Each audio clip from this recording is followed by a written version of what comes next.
Buckle up to hear the most mysterious disappearances, the one that will shook you to your core.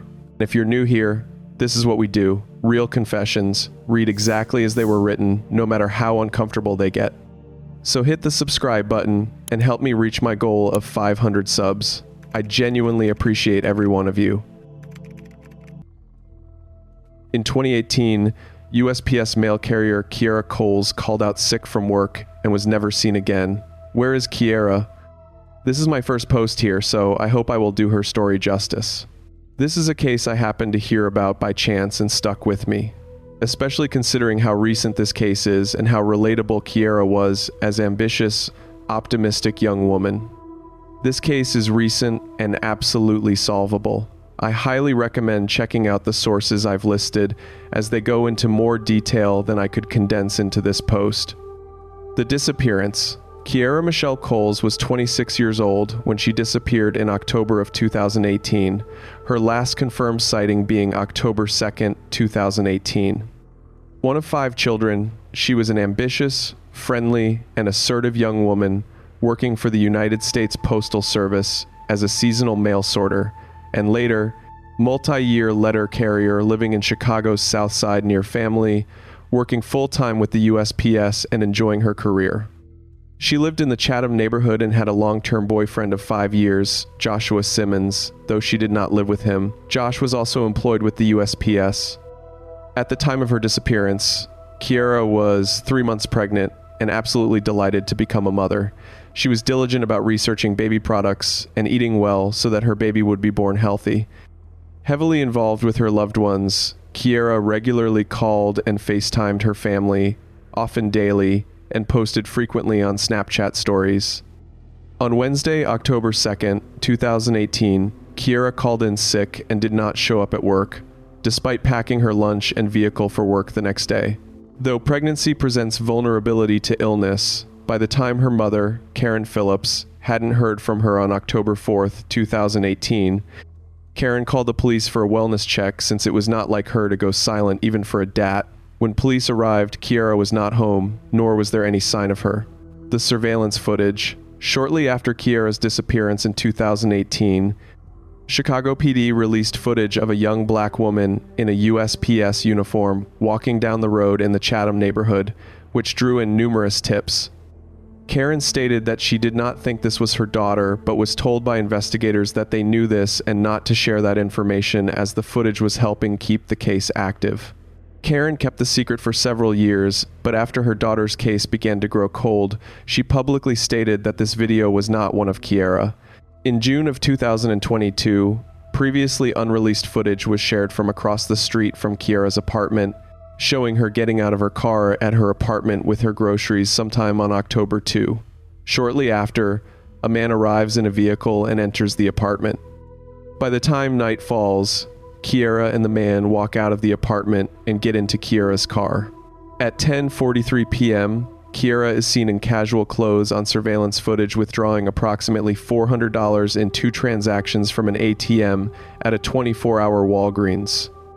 Karen has stated that Kiera was very budget conscious, and withdrawing that amount was not normal for her. Before 11:45 p.m. that same night, Kiera's car was recorded parking in her neighborhood with a man climbing out of the passenger side.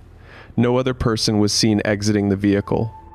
Later that night, the man is seen carrying items and then getting into another vehicle.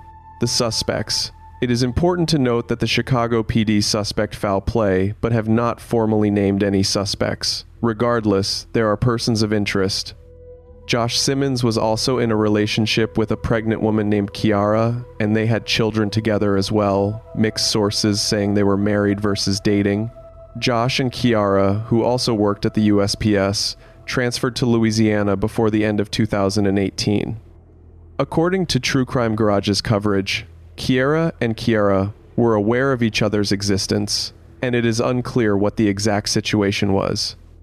Until Kiera's disappearance, Karen considered him a good person, stating that he was good at his job and was friendly, and went to church regularly.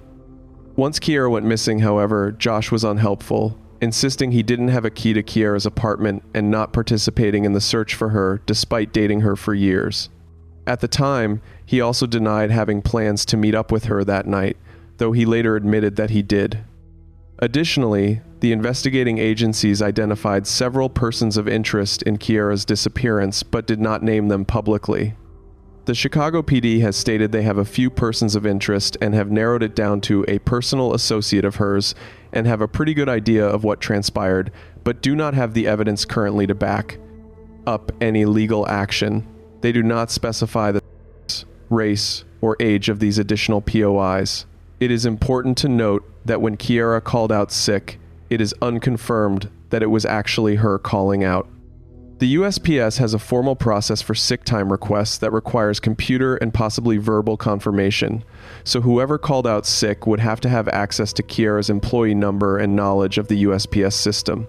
As of today, Kiera's investigation has been suspended as investigators have hit a wall. Karen, Kiera's stepfather, and Kiera's biological father all continue to seek justice for their daughter. Missing persons information. She was last seen on surveillance video, leaving her apartment at 81st Street and Vernon Avenue on Chicago's South Side.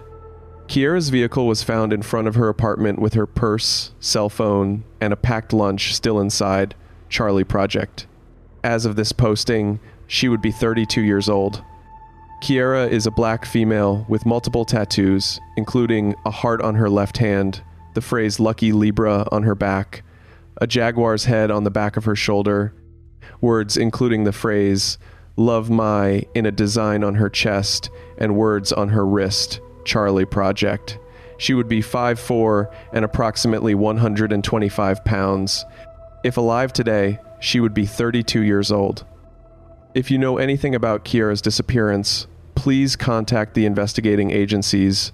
Let's just hope she is found soon. Woman visits her sister and calls different people to get a ride back home from someone. On the next morning, she's nowhere to be found and nobody can get in contact with her. Where is Nancy Brittner? Hello everyone. As always, thank you for all your votes and comments under my last post about Rio Boyd.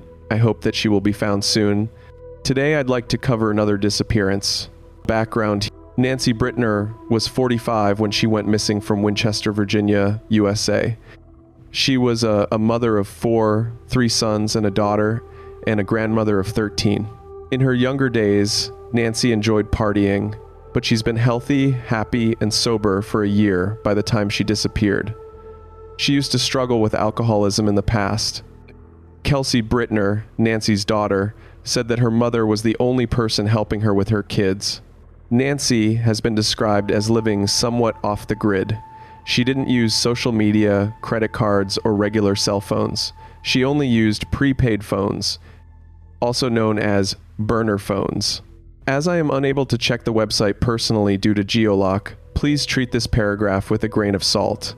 I only bring Nancy's legal history because I believe it might possibly be relevant in her case. Nancy had a long arrest history, including numerous separate assault, and battery, obtained by fraud, obtained money by false pretenses, 2 cases involving felony of uttering a crime, involving a person with the intent to defraud that knowingly sells, publishes, or passes a forged or counterfeited document, DWI, 3 of them, violation of court order with psych assessment, conspiracy, forgery, and, most recently, petit larceny in 2022, for which she was awaiting trial. According to Kelsey and Nancy's sister, Betsy Chavez, Nancy was caring and compassionate, always looking out for her family and doting on her grandchildren. At the time of her disappearance, Nancy was frequently helping Betsy, who was undergoing cancer treatment.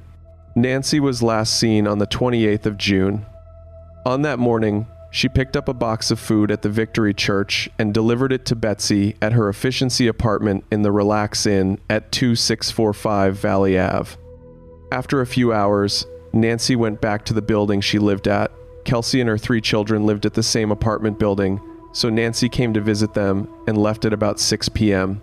Next, she went back to Betsy's house, where she spent a few hours. Around 11 p.m., Nancy started calling different people and asking for a ride back to her home. Betsy told her sister that she was free to stay the night if she wanted, but Nancy was eager to get home because her adult son and his kids were going to come visit on the next day. Nancy hadn't seen him or his kids in a year, and she was excited for the meeting. Betsy fell asleep around 11:30 p.m., and by then, Nancy was still calling people and looking for someone who could give her a ride. Shortly after midnight, Nancy spoke on the phone with her fiancé, who was at work at the time. After that, she texted her niece to ask for a ride. The niece replied an unspecified amount of time later, but Nancy didn't reply. The niece assumed that Nancy just got a ride from someone else. When Betsy woke up the next morning, she noticed that the door to her room was locked, and she assumed that Nancy locked the door when she left. The Relax Inn doesn't have camera footage from the night Nancy was last seen. Nancy visited Kelsey and her children every day, so Kelsey felt like something was wrong when her mother didn't show up on the morning of the 29th. Nancy's family tried calling one of her 2 cell phones, but the calls weren't picked up. Kelsey called it on the morning of the 29th, but it went straight to voicemail. One later call went through, but the phone was allegedly turned off after that. Nancy was presumably reported missing soon after. I can't find the exact date. The investigators can't ping either of Nancy's phones, so they cannot trace where they are. They only managed to track one phone to an unspecified place in Frederick County, which has been checked by police, but no leads were found there. After that one ping, the phone has been turned off.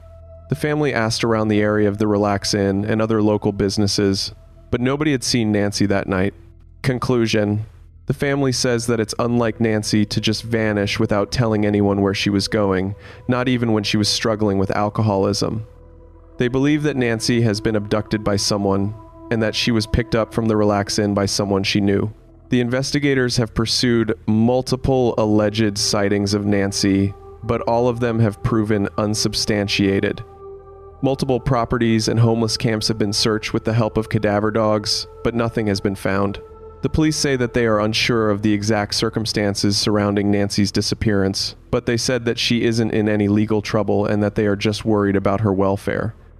Nancy Lee Brittner was 45 when she went missing and would be about 48 now. She is a white woman, 5 feet 4 inches and around 110 pounds. She has brown hair and brown eyes.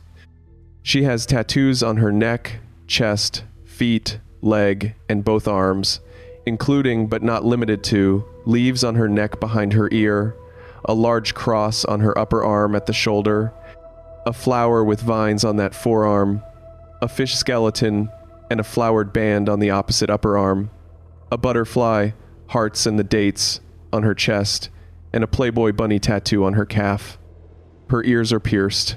Nancy may use the alias names Nancy Lee Castillo, Linda R. Garcia, Linda Hoggett, and or Nancy L. Hoggett.